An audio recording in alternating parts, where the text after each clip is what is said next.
En las batallas que el gobierno de Alberto Fernández viene dando y en los enemigos que construye, es donde se delinea más claramente el sentido de su gobierno. A falta de un programa económico y productivo preciso, de una estrategia sanitaria clara y de un proyecto educativo bien diagramado, con eje en la reapertura de las aulas y en la importancia de la educación como un derecho urgente a reponer a pesar de la pandemia, son batallas y enemigos los que permiten visualizar realmente el país que Fernández imagina desde la Casa Rosada. Varias cuestiones significativas. Por un lado, el velatorio oficial y popular de Maradona, con epicentro en Plaza de Mayo, la 9 de julio y Casa Rosada, convertido en pocas horas en un campo de batalla política. El gobierno de Alberto Fernández acaba de inaugurar hace pocas horas, hace un par de horas, una nueva forma de uso político del pasado, en este caso del pasado reciente, el de ayer a la tarde. Los incidentes durante el velatorio de Maradona en las calles es el hecho que se reformula en la mirada del gobierno. Tiene que ver con la noticia también de estas dos últimas horas, la denuncia del gobierno contra el jefe de gobierno de la Ciudad de Buenos Aires, Horacio Rodríguez Larreta, y Diego Santilli, responsables del área de seguridad y justicia de la ciudad.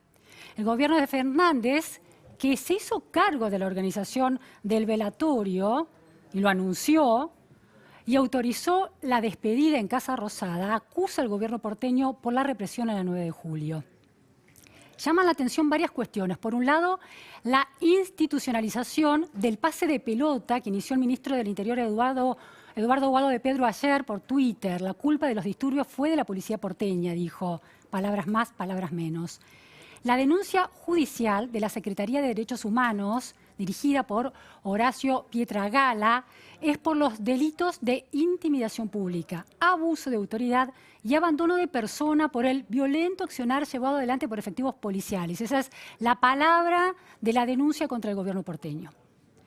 La contradicción entre la atribución de la autoría de la organización del velorio popular en Casa Rosada y el despegue en relación al modo de administrar el flujo de gente, que también impactó dentro de la Casa Rosada con los gases lacrimógenos que todos vimos en algunos videos, desafía la lógica y los hechos, la lógica del televidente que pudo ver las escenas y vio cómo sucedieron. Por otro lado, la celeridad en la denuncia es curiosa. Todavía está pendiente una reacción semejante de la Secretaría de Derechos Humanos de la Nación en el caso de la flagrante violación de derechos humanos de Abigail Jiménez y de Mauro Ledesma en Formosa, de Solange Muse en Córdoba, de Luis Espinosa en Tucumán y decenas de casos de argentinos muertos o con sus derechos violentados, de cuidado de la salud o de reencuentro con sus seres queridos, víctimas de arbitrariedades de los estados provinciales.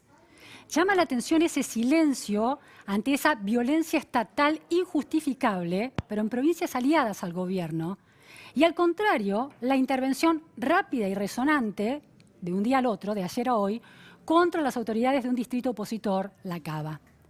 Llama la atención también ese silencio ante esos derechos humanos violentados y otra participación de funcionarios del gobierno ante los derechos económicos de la estanciera Dolores Echeverre en la toma, que ya se volvió legendaria, del campo de los Echeverre. Silencios y omisiones por un lado por parte de la Secretaría de Derechos Humanos de la Nación, rápida acción en el caso de un distrito opositor. La muerte de Maradona se convirtió en una oportunidad perdida. La cohesión que por algunas horas alcanzó la Argentina, atravesada por el dolor, por la pérdida de esa figura que por casi 50 años marcó las memorias infantiles y juveniles de varias generaciones, no importa si fanáticas del fútbol o no, hay un sentimiento que se llama Maradona, hay un sentimiento que es sentir a Maradona. No importa las identificaciones partidarias, se hizo añico en pocas horas. El gobierno nacional imprimió sobre ese acontecimiento la grieta estéril. La confrontación innecesaria es el signo de un gobernante que prometió consensos. Hay un balance posible de este primer año de gobierno de Fernández a punto de cumplirse ahora en diciembre, ese primer año. Un gobierno de oportunidades perdidas. La primera víctima de esas batallas, una Argentina integradora de las diferencias más difíciles de tragar, las de los que piensan distinto. otra vez el kirchnerismo construyendo sujetos políticos a partir de construir enemigos. Larreta, hace unos días la ministra Acuña. Los territorios de casa son el campo o la ciudad de Buenos Aires y son valores de las clases medias de esos territorios. El saber, la meritocracia, la educación, la producción de riqueza. Cuando las victimiza, el kirchnerismo pareciera cometer un error político imperdonable, las proyecta a nivel nacional. Pero hay algo más fuerte que esa lógica táctica y estratégica política, querer tener siempre razón, en lugar de escuchar los problemas de la ciudadanía.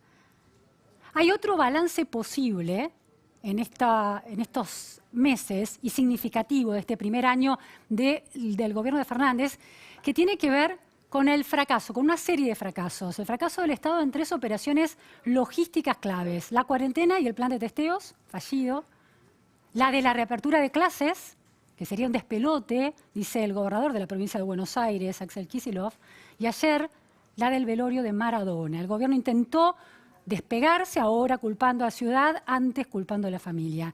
Las 3 hacen augurar un cuarto fracaso logístico, el fracaso de la logística de las vacunas. Está por verse, pero no hay operaciones prometedoras en ese sentido con los antecedentes que se vienen registrando. Por el otro lado, hay otro tema sobrevolando un balance posible, que es el tema de la verdad, que es un problema enorme, sobre todo en política, pero sobre todo para el kirchnerismo, en la medida en que la palabra política, el relato, es un territorio a conquistar por el kirchnerismo en lo que ha sido la era kirchnerista y se reproduce ahora. Y afecta a varias cuestiones. Por un lado, la verdad científica. Lo hemos escuchado al presidente de la Nación hace pocos minutos hablando sobre la épica del cuidado de la salud, del mismo presidente que decidió un velatorio a puertas cerradas, con multitudes difícilmente controladas dentro de Casa Rosada. Es decir, una contradicción que se notaba hoy al presidente menos convencido de su retórica épica. Se ha hablado de las élites desconectadas respecto de la ciudadanía en el caso de las crisis sociales de Chile, de Perú últimamente, que terminan en revueltas porque, bueno, por distintas cuestiones, países de ingresos medios, como en el caso de Chile, que aspiran a derechos más interesantes que superan los de la subsistencia. En el Perú, por otras cuestiones, esas élites, una desconexión de la nueva política con los peruanos y una clase política muy desentendida de la vida de los peruanos que viven en un estado de informalidad respecto de la inclusión en el Estado. Ahora, los argentinos estamos siendo testigos de un nuevo desapego de la clase política, que es la del kirchnerismo respecto de la ciudadanía. Políticos que se muestran sin barbijos, que se muestran viajando por el interior sin necesidad, en encuentros casi sociales que no tienen que ver con la función. Entierros del poder versus los entierros de los otros. ¿Hay chances de un desapego tal que la ciudadanía reaccione? Los políticos tienen la posibilidad en Argentina de construir consensos y están dejándolos pasar. El gobierno los está dejando pasar. O el timón de tormenta que se ha sido siempre el peronismo, ahora en versión kirchnerista, confía demasiado en el poder de las tradiciones culturales del peronismo y en el poder de la caja, pero ahora no hay caja. Es una gran interrogante. La verdad judicial es la otra verdad que está en jaque. Debería reordenar el mapa de la confianza. Debería ordenar la verdad política. Debería, de alguna manera, trazar una zanja, trazar un límite al uso, al abuso en torno a la mentira y a la palabra política que desmiente la verdad. El problema es la sospecha de que esa esfera, que debería ser independiente, es también una extensión de la esfera política. Vemos hoy, por televisión, vimos los hechos que sucedieron ayer, escuchamos la convocatoria del gobierno a ese velorio masivo, a esa Casa Rosada, y sin embargo hoy el gobierno hace una denuncia contra otro gobierno que colaboró en un operativo centralizado en el gobierno nacional. ¿Qué tendrá para decir la palabra judicial en este caso? El problema es que si no hay instancias de verdad, ¿cómo acordar sobre suelos comunes en Argentina, la justicia, la ciencia también durante la pandemia y el fútbol también han sido politizados, es decir, degradados. El pasado sigue siendo el campo de batalla favorito del kirchnerismo. El domingo pasado lo vimos hasta en la reacción contra la ministra Soledad Acuña. El futuro no se conjuga nunca en la visión kirchnerista. O es el puro presente o el pasado como ordenador de toda la conversación pública. Los hechos del presente que podrían integrar ese pasado, como las violaciones de los derechos humanos de Nuevo Cuño, las que hacen los estados provinciales, se omiten, se minimizan o se silencian. O como, bueno, ha dicho la política en los últimos días, en el caso, por ejemplo, de algunas violaciones de derechos humanos en las provincias, se trata de operaciones políticas. Para el kirchnerismo el pasado es la utopía a conquistar. Hay más énfasis en el pasado que en los dramas del presente. Las palabras, por ejemplo, de la ministra Acuña eran debatibles, cuestionables, polemizables.